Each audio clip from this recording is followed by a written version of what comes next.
Step right up. Climb aboard. The caravan is waiting.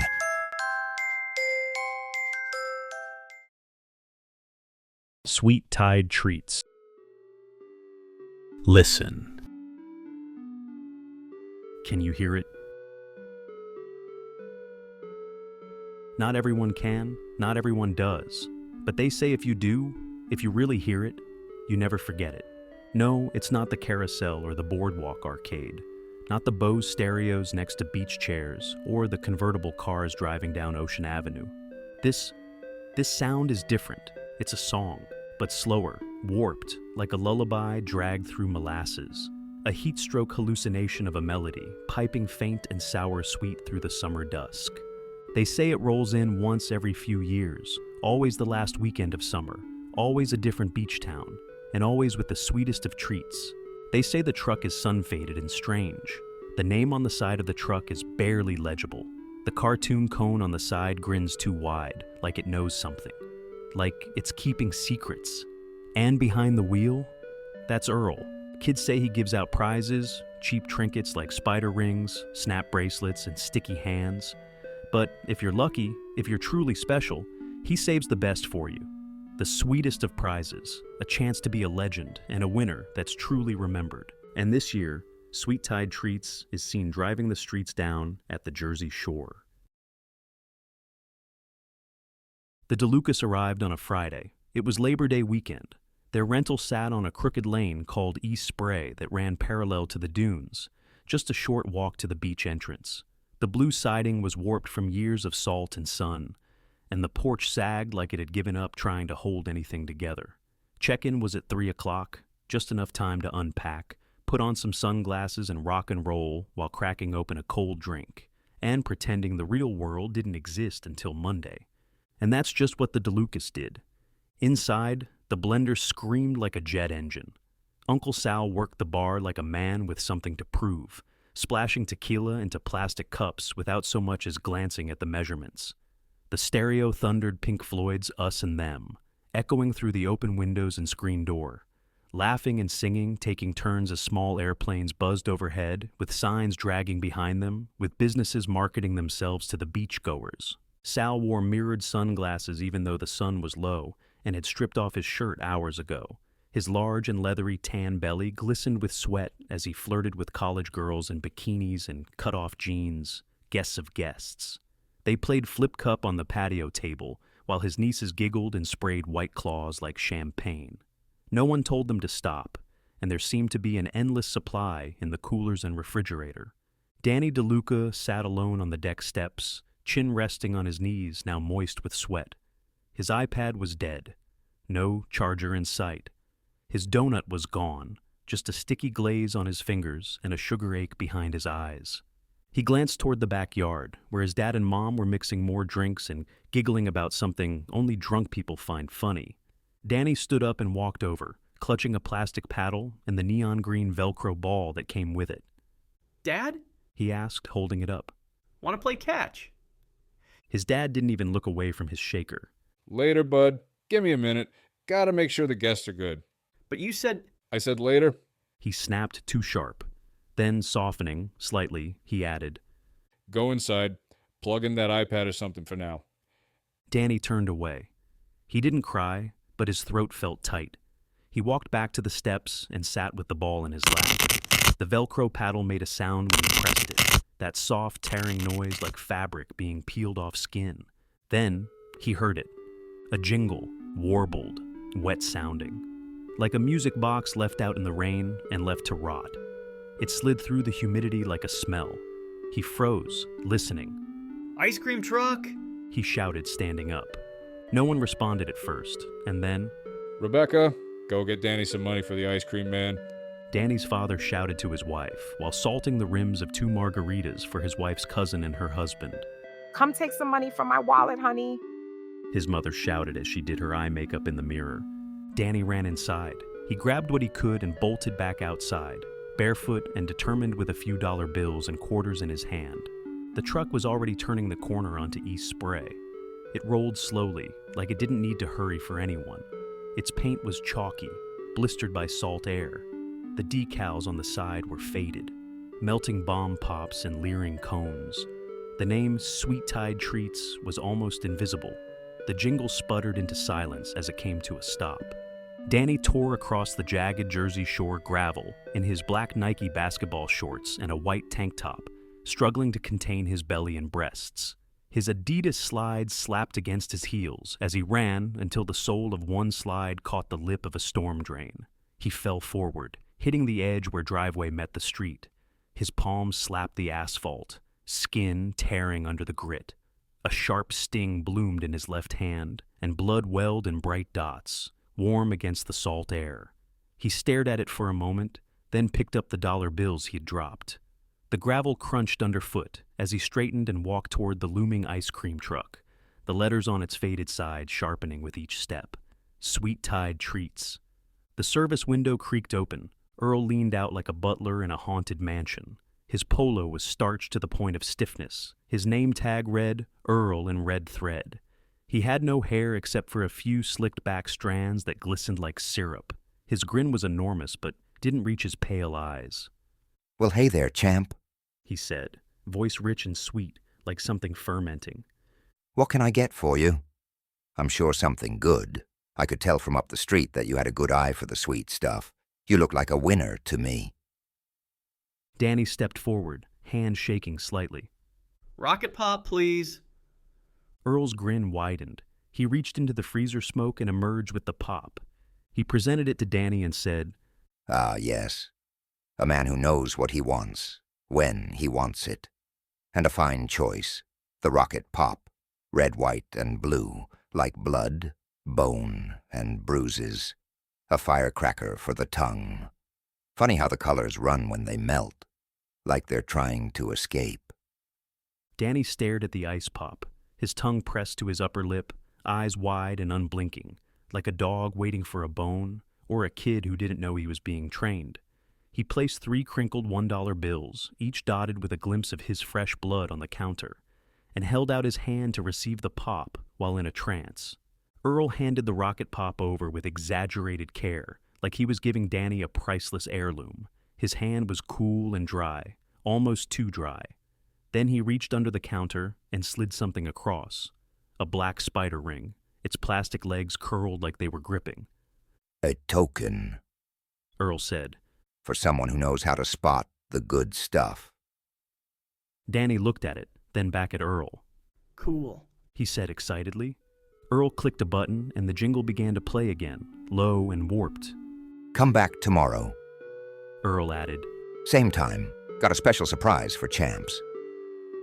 Danny nodded slowly, as if the words had hypnotized him. Up on the deck, Uncle Sal lit the tip of his blunt, staring at the scene below, smoke rising from his lips like steam off asphalt. His eyes were half-lidded, red and glossy, the lazy squint of a man riding the edge of a good high. He didn't say a word, but he squinted harder this time, watching Earl and Danny. Something in the way Earl leaned forward, the way Danny stood so still, pressed through the haze in Sal's head like a thorn. He told himself it was nothing, just an old man in a truck selling sugar to a kid. But the longer he watched, the more it felt like something else was being sold, and Danny was already paying. Walking back toward the house, Danny clutched his Rocket Pop, licking and biting at it like a dog with a bone, while his eyes stayed fixed on the spider ring in his hand. From the patio came a scream of laughter as a flip cup pyramid collapsed, music swelling louder until it smothered the Sweet Tide Treats jingle. Danny glanced back once. Earl was still there, still smiling, still watching. The truck eased forward, tires crunching over gravel.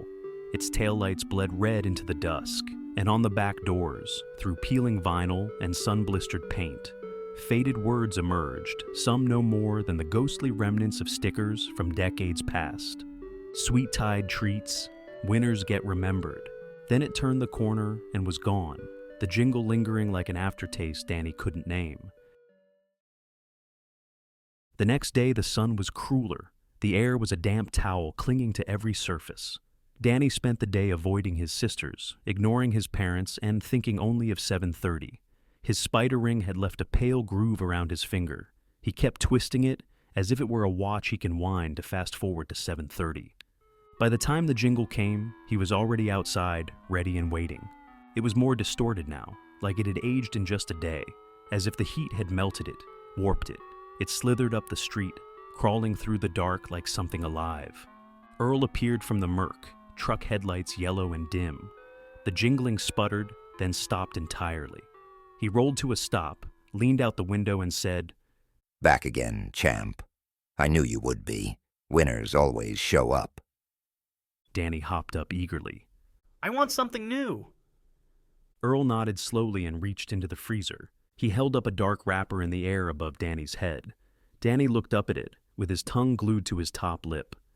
The fudge bar. Earl said while holding it up. Cold and dark as a closed casket. No surprises here, just depth. You bite it and it bites back. That bitterness at the end.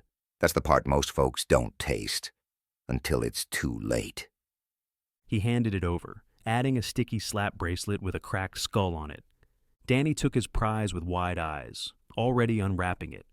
Across the street, 2 teenage girls walked barefoot down their driveway. Both wore bikini tops and cutoffs, sunburnt and sticky from beach sweat and cherry slush. One had glitter on her chest, the other had a large tattoo across her side.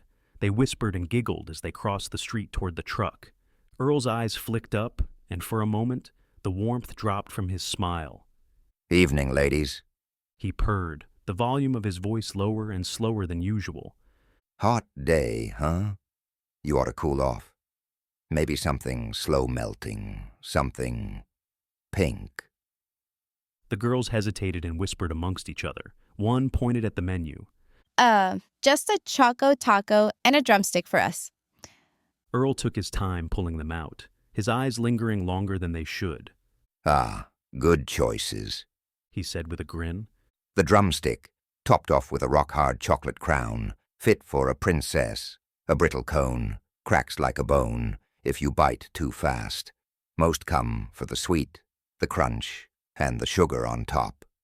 But the ones who make it to the bottom, they're the ones who understand hunger, the kind that doesn't lie. As for the Choco Taco, chocolate, caramel, and vanilla. 3 flavors in one. A trinities of temptations, blessed and broken, a crunchy shell, soft heart, and a swirl of cold sins inside. Always a messy finish that's sure to leave your fingers sticky and keep your tongue busy long after the taco is gone. The girls exchanged a look, giggled awkwardly, and took their ice creams without another word. As they turned and walked back across the street, Earl watched. His grin never changed, but something in his face did. A tightness, a tension beneath the skin, like a mask trying not to slip. Danny kept talking beside him. What other prizes do you have? Do you think there is a glow ring or a sticky hand? Do you sell candy too? Sometimes the ice cream man at home sells candy, like candy cigarettes and other stuff like...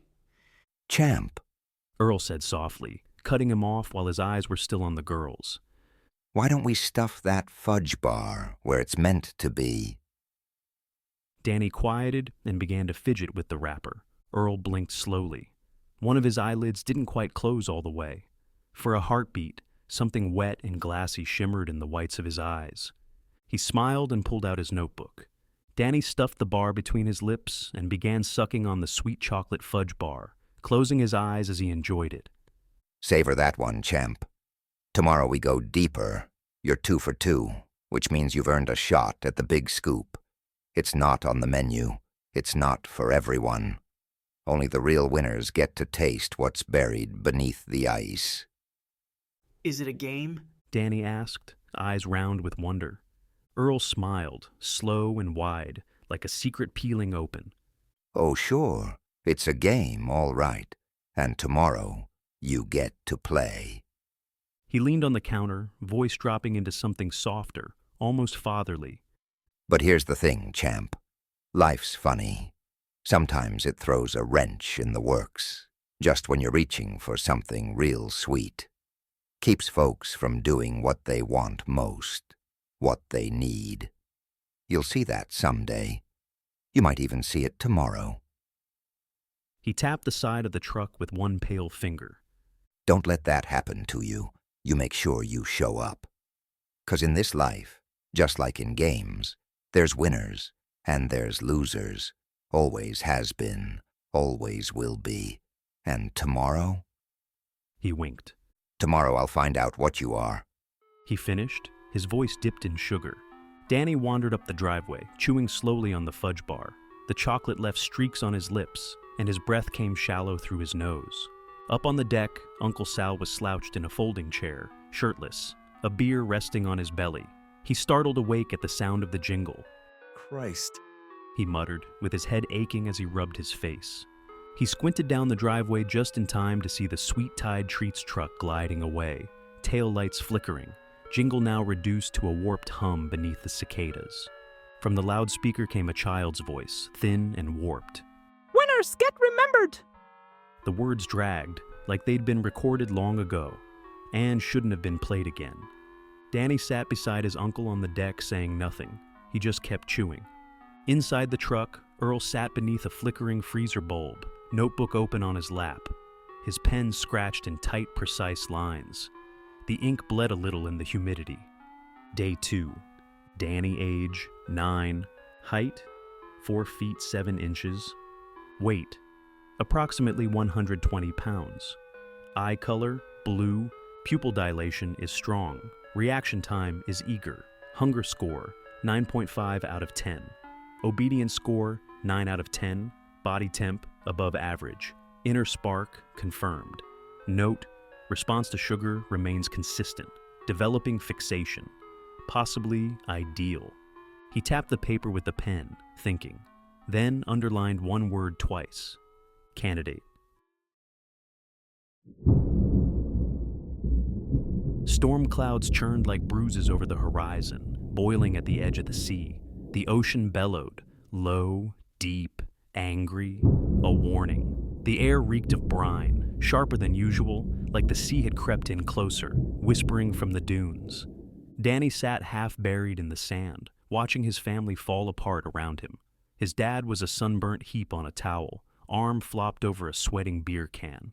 His mom lay passed out beside the cooler, her sunglasses askew, bikini strap sliding down her shoulder. The girls were crumpled under a crooked umbrella, their Bluetooth speaker still crackling with tinny music like a dying insect.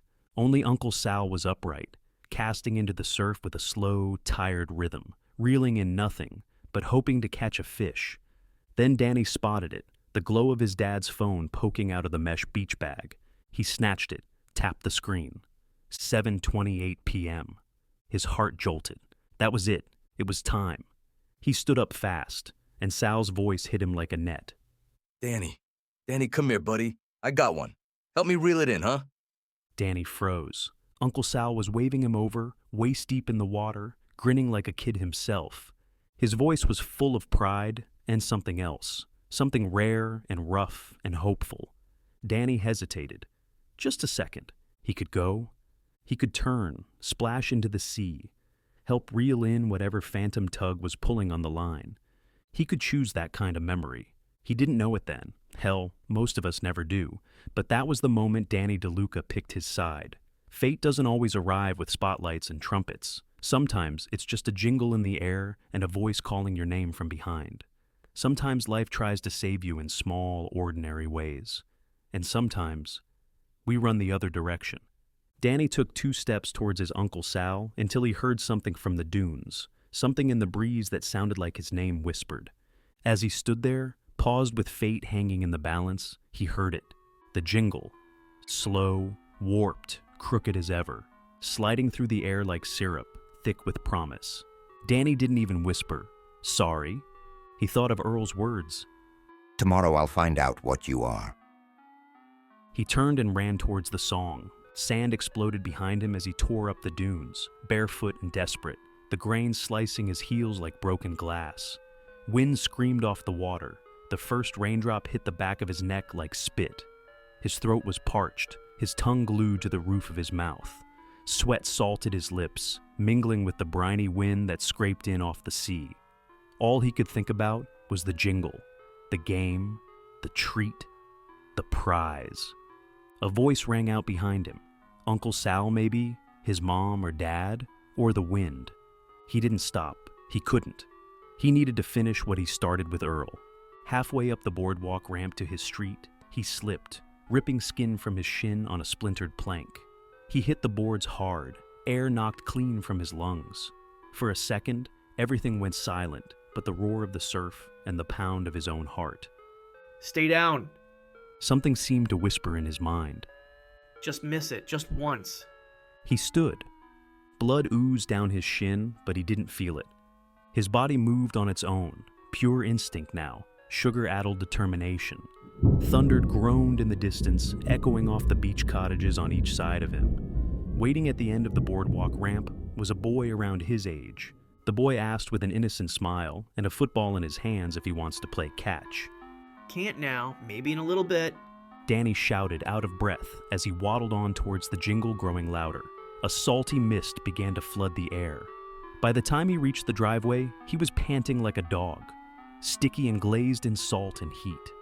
His chest was heaving as the sweat poured down his face in rivulets. His throat was so dry he couldn't swallow.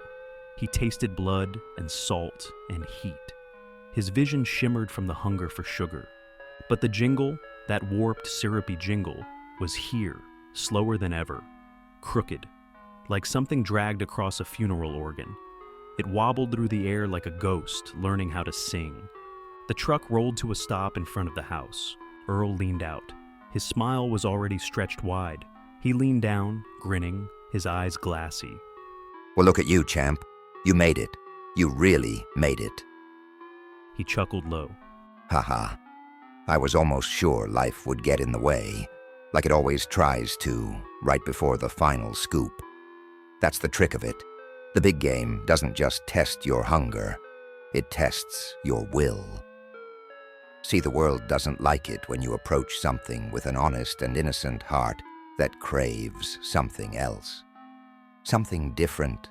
Sometimes it throws storms, sometimes it throws guilt.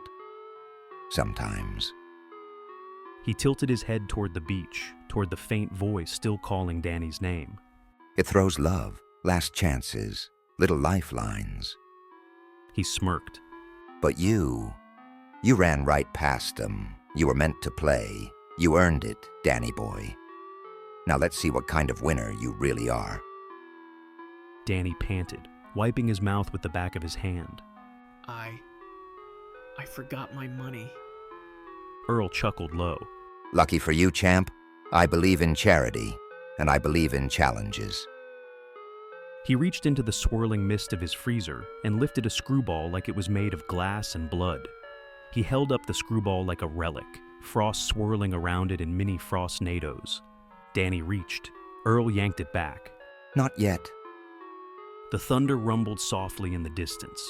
The mist thickened into fat, scattered raindrops now that hit the asphalt, like the first notes of a funeral dirge, slow, spaced, and solemn. Here's the deal. You finish this entire thing in under 1 minute and you win the grand prize. Danny nodded fast, nearly vibrating. I can do it. Earl grinned. That's what I like to hear. Earl lifted the screwball with both hands into the air, presenting it solemnly, like a priest offering communion. I present to you the screwball. Earl sighed while looking up at the gumball at the bottom of the ice while holding it up. He closed his eyes and whispered, This one's special, a chalice of cherry ice. They say the best things hide at the bottom, perhaps the sweetest of things. Not just gumballs. No, I mean real things, heavy things, like sins, like secrets, the things that stay with us forever. He turned the cup slowly, mist curling off it. You ever hear that old saying, eyes are the windows to the soul? Well, some souls are sour, some are broken, but a rare few. He grinned. They're sweet, so sweet you can taste them. He tapped the timer on his phone. Let's see how hungry you really are, champ. It's time to play. An eye for an eye. The big scoop dot. Danny stared at the screwball like it was treasure dipped in frost. His breath was ragged, chest heaving, mouth hanging open. The red syrup gleamed under the porch light, icy steam rising from it like a burnt offering. Earl held it just out of reach. You want it bad, don't you, champ? Danny nodded, tongue dragging across his dry lips. He looked rabid, starved. Earl chuckled. Cherry ice, packed cold. Syrup so sweet it sticks in your bones. And at the bottom, well, that's the part everyone remembers. The grand finale, the hidden gem, the gift beneath the sacrifice. Danny lunged forward and took the screwball from Earl's grip. Earl tapped the timer on his phone as Danny tore into it, his mouth wide as red syrup streaked down his chin. The sound of the plastic spoon scraping against frozen sugar was high and frantic. The thick droplets of rain and red syrup hit the asphalt below like a countdown. He ate like an animal in heat, desperate, possessed. Halfway through, he slowed, breathing hard, hands trembling, cold setting into his fingers. Earl leaned forward, smile gone. His eyes darkened, his eyebrows arched unnaturally high, twitching like something alive. He aged a decade or so in the truck as he looked on at Danny. His voice dropped to a growl. Don't stop now. Danny whimpered, digging deeper. Red ice splattered onto his shorts. The timer ticked. Thunder cracked again, closer this time. Then, the gumball. Danny scooped it out. It glistened, pale and round. He popped it in. It crunched between his teeth, frozen, hollow, filled with sugar. Danny's eyes lit up just as he was beginning to feel like a winner. Then came a different taste, salt. Then something else. The frozen goo began to melt, warming on Danny's tongue, thick and bubbling, like flesh searing on a skillet. He gagged. Earl slammed a palm against the counter. Finish it. Earl screamed with his eyes bulging and his usual pale face now red with black veins showing at his neck. Danny flinched. Winners finish. Earl bellowed, voice warped and booming. Danny chewed. Tears streamed from his eyes. The timer ticked its last second. He swallowed. Earl leaned in slowly, the rage gone, the pale face returned. A smile returned, too wide, too still. You did it. He whispered. Next summer, you ride with me. Earl slipped a teary-eyed Danny a golden ticket and a plastic trophy. Danny looked at the ticket on both sides. On one side it said, "Winner, 1 free scoop of eternity. Please present this ticket to claim your transformation. No refunds, no exits, no exceptions." And on the back of the ticket it said, "You could have stopped, you could have run, but sugar sang and hunger won." As the hours passed by, the storm had cracked open above the shore like an egg dropped from heaven. Lightning blinked over the dunes, painting the night in violent strobes. The salt wind stung like glass. Rain fell in thick, swollen drops here and there, landing like wet coins on the pavement. The house was dark. The kind of dark that pressed in from all sides, thick with the smell of sand, sweat, and spilled tequila. Somewhere upstairs, the wind knocked a loose shutter. A half-full margarita glass sweated on the counter. The Bluetooth speaker had died hours ago. In Danny's room, flashes of lightning crept through the blinds and the thin, crooked bars. He lay still, curled into a tangle of sheets, his spider ring and slap bracelet beside him on the nightstand. One chubby hand clutched the golden ticket, crinkled from being gripped in sleep. The room was quiet, until it wasn't. A sound whispered in, soft at first. A familiar tune, warped and crawling. The warped jingle rose from the gloom like a hymn from a broken church organ. Sweet-tide treats crept down the street, chipped paint, sagging bumper, the cartoon cone grinning like a lunatic in the flickering headlight glow.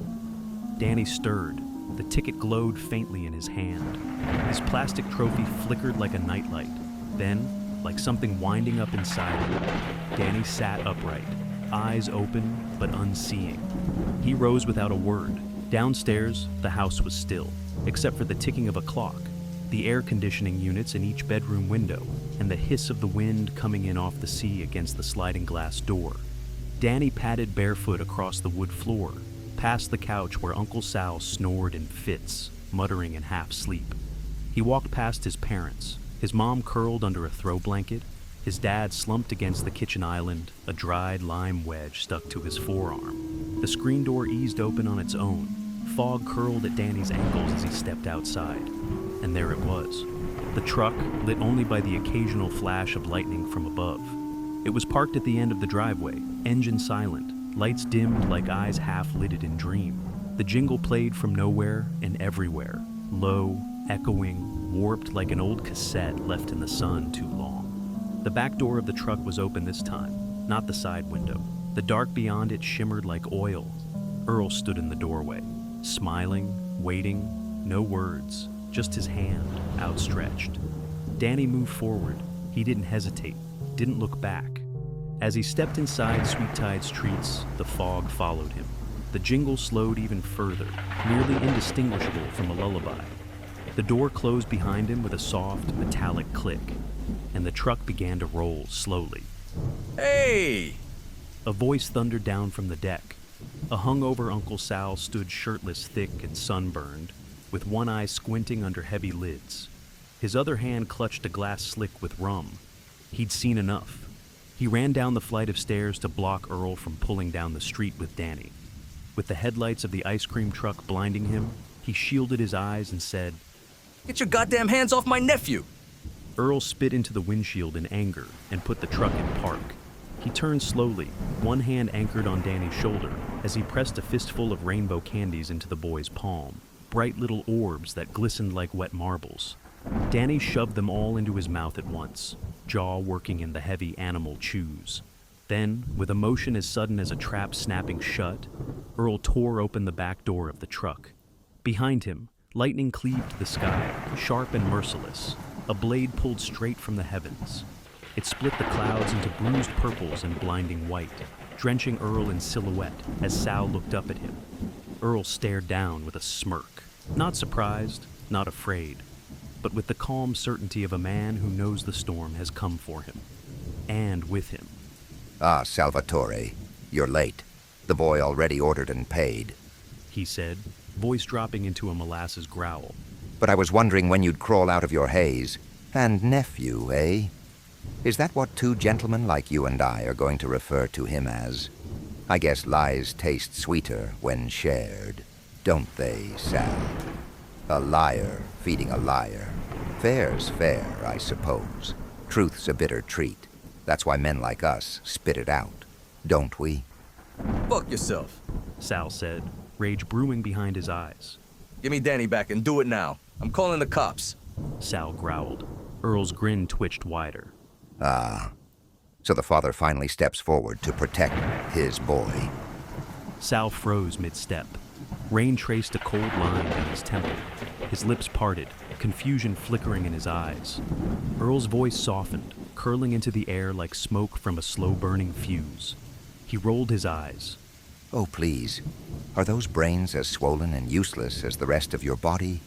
Tell me, Sal, you never once wondered why Danny's eyes are the exact same shade as yours, down to the fleck? Sal's jaw tightened. You shut your mouth. He snapped, lunging a step closer.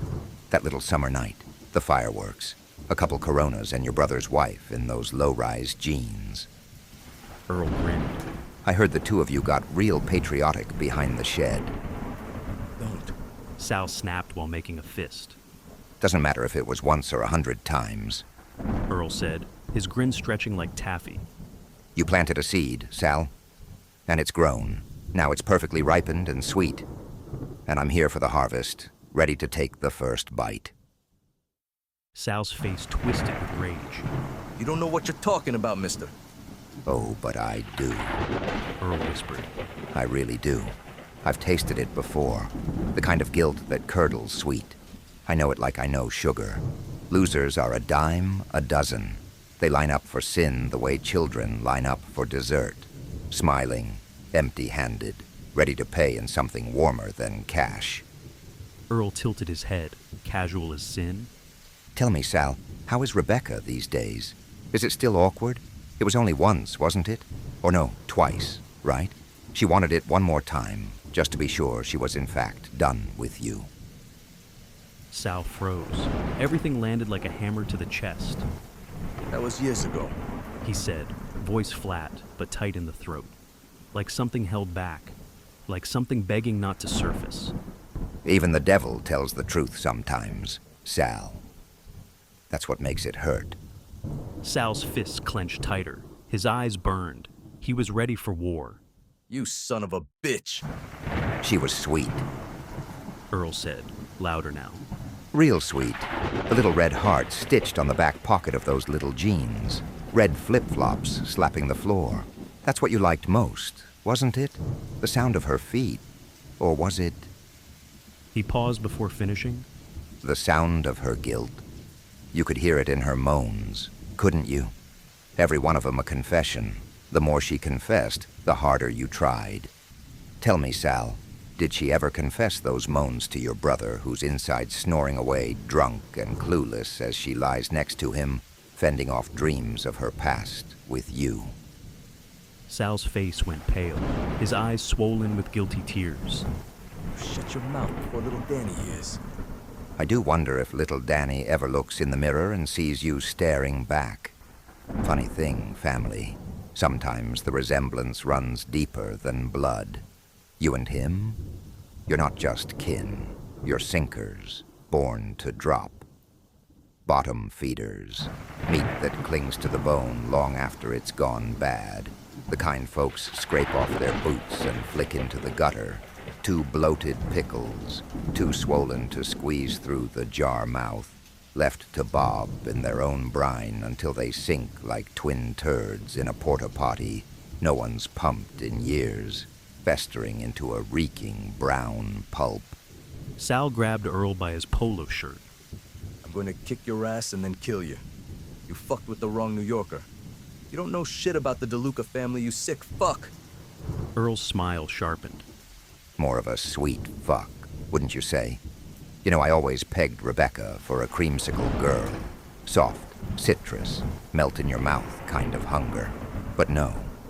Turns out she was a banana split type.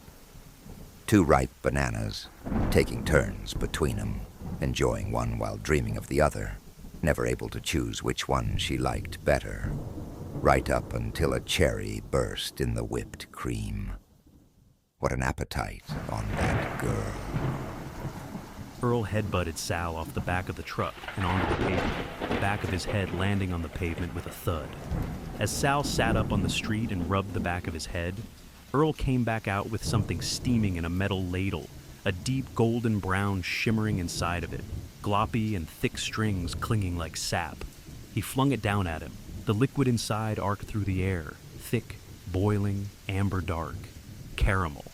It hit Sal's face with a wet slap, bubbling across his eyes and cheeks, steam rising as it cooked on contact. Desserts on the house. Earl said sweetly. Sal screamed and clutched at his face. His vision went white-hot, one eye sealed shut, the other flooding with tears. He tore off his shirt and scrubbed at the caramel, half blind now, breathing like a bull. You motherfuck! Sal cleared one eye, just barely. Vision doubled and smeared, but he could still see. He could still fight. His other eye was sealed shut as the caramel webbed his eyelashes to his skin like stitches. From his back pocket, he pulled out a cracked Bic lighter. He flicked it next to his shirt. Sal's own shirt, soaked in sweat, rum, and caramel, went up in a whoosh, a fireball in his hands. With one last roar, he threw it against the truck as Earl closed the back door and revved the engine. The shirt slapped against the metal, where the sticky caramel residue clung to it like glue. The flame caught stickers on the truck instantly. The cartoon cone grinned wider. Flames traced the curve of its mouth like lipstick from hell. Earl's expression twisted. Not panic, not pain, rage. He reached under the counter and pulled out something strange. A hybrid utensil, one end a sharp soup spoon, the other a jagged, rust-bitten blade. It was a long, silvery spoon knife. He leapt down from the driver's side door and drove the sharpened spoon side of the utensil into Sal's upper back with a wet chunk. Sal's whole body buckled. His knees hit the driveway. He gasped. Once. Earl leaned close, his lips brushing Sal's ear. Rain sizzled off his breath. That's for your brother. He whispered. Sal's mouth opened, but no sound came. Because how else does a man who betrays blood get it, if not in the back? You think guilt hurts? Earl whispered, nose almost touching Sal's. Wait till regret starts chewing. Sal screamed. As he did, thunder cracked so loud it shook the pavement. Sal's body spasmed. The weapon was heavy, as if it were made of a precious metal, like gold or silver. He reached around his head, trying to pull it out, but cut his hands on the rusted knife side of the dual utensil. Earl closed the back door of his truck and turned on the jingle as he began inching the flaming vehicle in reverse to turn around. Sal screamed Danny's name as he wrenched at the spoon lodged in his back.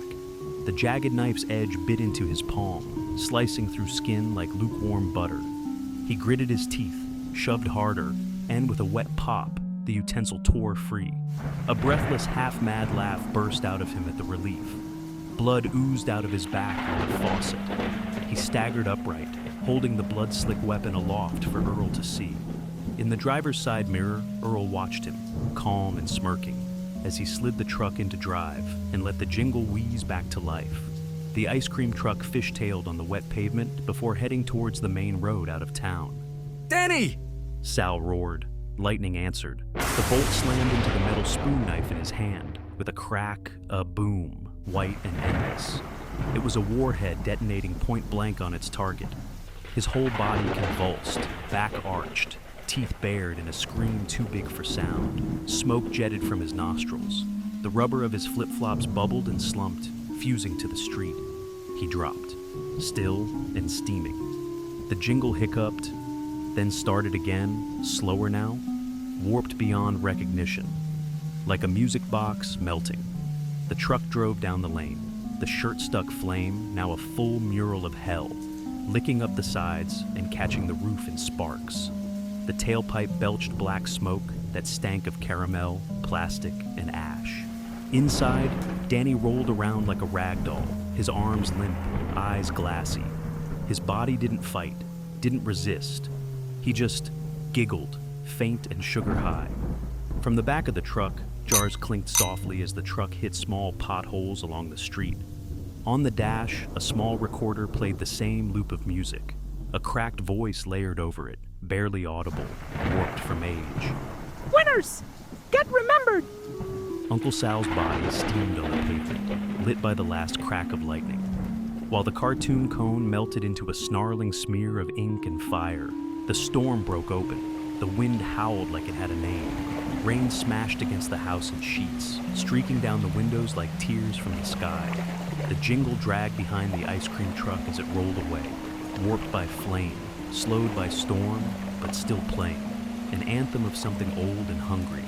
Sal lay broken and burning in the middle of the street, dying slowly. He was curled like a child in a puddle of blood, caramel, and regret. The rain tried to wash him clean, but it was far too late for that. Steam rose from his body, part storm, part sin, and the taste of scorched sugar clung to his lips. He could hear the jingle dancing in the distance, pulling away slowly like the tide. Earl smiled in the mirror, flames dancing in his eyes. He floored the gas and vanished into the storm as the rain clawed to put the fire out. But for one final moment, as lightning ripped the sky and unmasked the angry heavens above, Sal watched the carriage of flames carrying his son shrink into the black. Through his one good eye, blurred by rain and caramel, he saw Danny's face in the rear window of the truck, dazed and distant with a grin.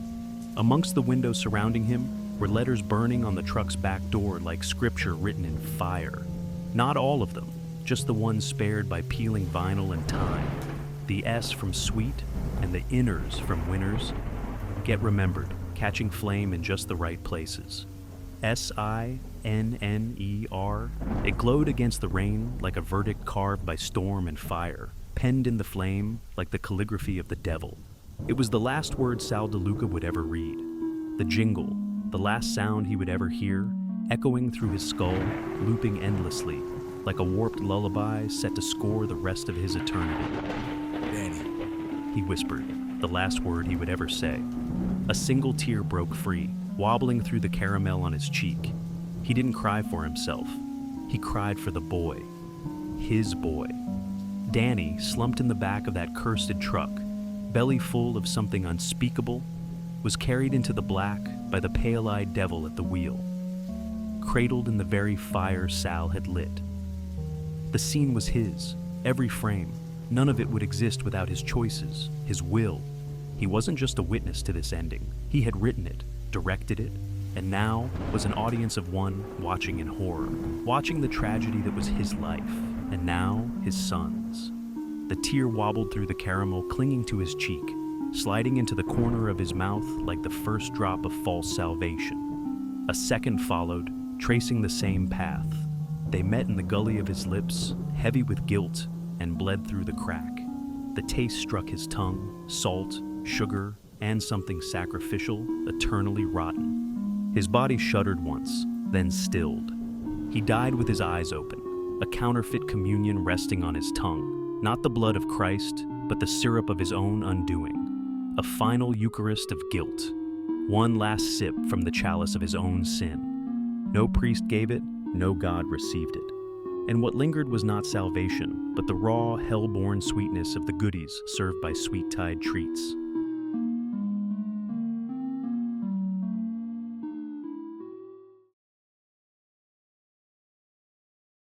New town, new paint job, same truck. The rainstorm that should have damned it 2 summers ago had done him a favor. Flames snuffed out, evidence cleansed. A fresh paint job, turquoise and white this time, hid the scars beneath. But inside, still him. Still Earl. He stood over the chest freezer, humming low, the jingle's warped echo playing softly from the console. He popped the lid. Cold fog rolled out. He reached down into the fog and pulled out a glass jar. "Danny," it said, written in black Sharpie across a piece of masking tape. Inside the jar were 2 blue eyeballs floating in thick sugar syrup like maraschino cherries. Each iris cloudy but unblinking. They'd been soaking for 2 long years and just starting to truly sweeten. Earl opened the lid, closed his eyes and sniffed, long and hard with his eyes closed. Ah, He moaned. From up the street, a girl came running barefoot from the boardwalk, chubby, pink-cheeked, breathless. Her grandmother wheezed a few paces behind, waving a soggy beach tote. She tripped trying to keep up, splitting open her kneecap. Earl quietly put the jar back down into the freezer fog. Blue raspberry! The girl gasped, pointing at the freezer sticker that was marketing a rare blue raspberry screwball. "One a kind," it said. Earl leaned from the window, smiling. ah, a fine choice. But no, He said. not just yet. He reached into the bin and pulled out an ice cream sandwich, slow and reverent. First, a little something to whet the appetite. He said, handing it down. That one's for winners. Are you a winner? The girl blinked. Her grandmother approached her from behind, limping as blood slithered down her shin. This He said, while brushing condensation from the wrapper. is the ice cream sandwich. It is a coffin of a cookie, soft and yielding, and inside, vanilla as pale as the dead. He leaned closer, voice a hush. You ever wonder what happens when you bury something cold? She shook her head. It stays preserved, longer than you'd think. He dropped a pink plastic snake ring into her hand. Come back tomorrow. Earl said, her grin widening. We'll see if you're a winner. If you turn out to be a winner, I've got something truly unforgettable. Who knows? Maybe even grab one of those rare blue raspberry screwballs that caught your eye. Emily's grandma paid Earl for the ice cream sandwich with a bloody thumbprint on a $5 bill. Earl gave her the change, and the 2 of them held hands as they walked back slowly towards their beach cottage. Earl whistled as the truck rumbled off into the fog, the jingle skipping, headlights blinking through the mist. And somewhere behind the glint of that pink plastic ring, Emily smiled with chocolate cookies stuck to her fingertips and cheeks. She didn't know yet what winners got, didn't feel the weight waiting at the bottom, didn't taste the salt beneath the sugar. Not yet. But in the dark belly of the truck, the big prize was waiting for a winner. Still blue, still watching, still sweet. Still hungry, Danny?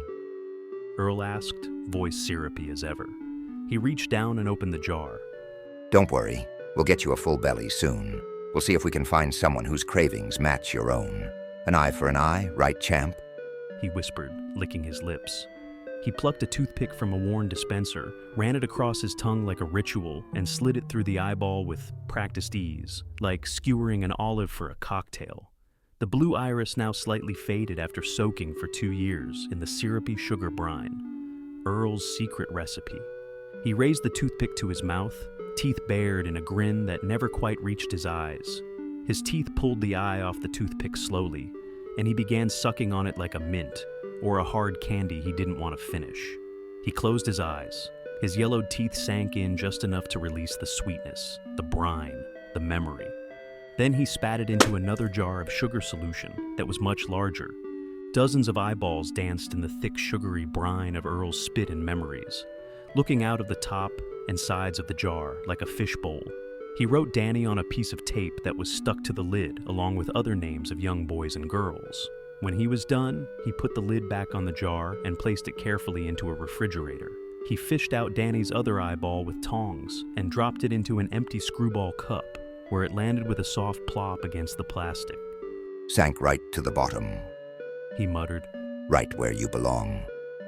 He packed blue ice carefully around it, each scoop precise. Blue raspberry this time, the color of ocean bruises. He smoothed the top and tucked it back into the freezer after placing a paper lid on it. Earl wiped his hands on a clean white towel, immaculate, folded in thirds, and smiled to no one in particular. Some things get sweeter the longer you wait.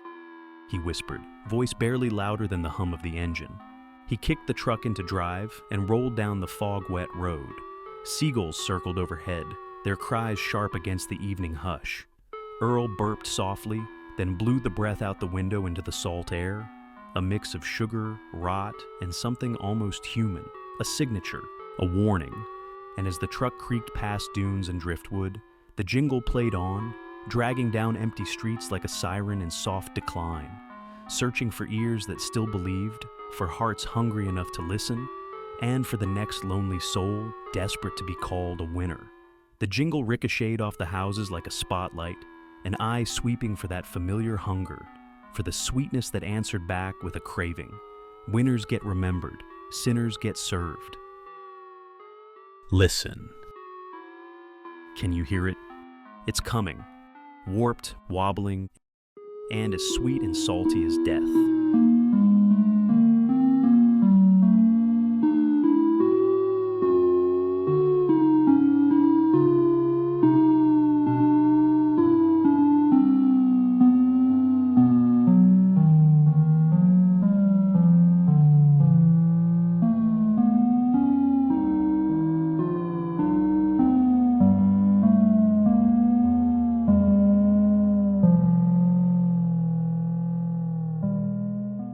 Thanks for watching.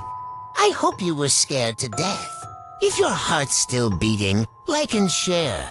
And if you dare, subscribe for more delicious horror. We'll be waiting, right here in the dark.